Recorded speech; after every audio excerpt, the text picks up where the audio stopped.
dar sari che che na hun an vong dik khop mai rel a chuak ta hun an vong dik le mai rel chuak lai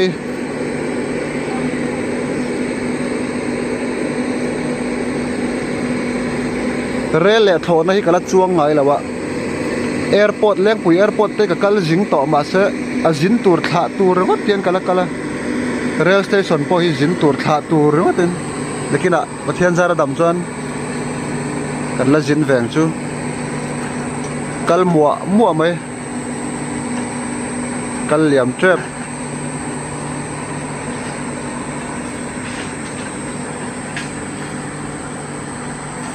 Sairang rail station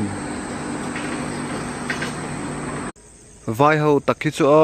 song ta so mania khai ve mai o mane ti son panin an na thok te hi an zoi thei mai semo helaya ei rel kong bula hian pipe hi tui kal la tur pani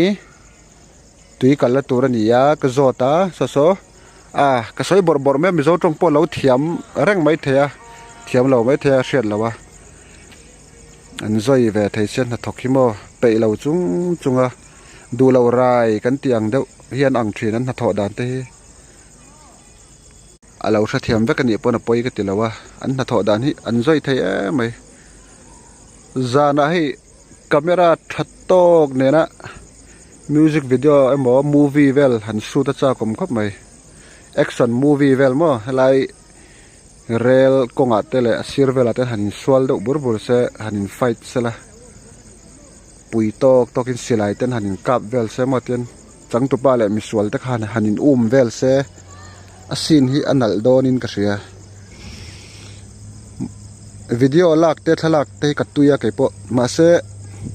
chung ko hausa ta ka tanga ron chor chuak kan dilo ke ni ang tan chuan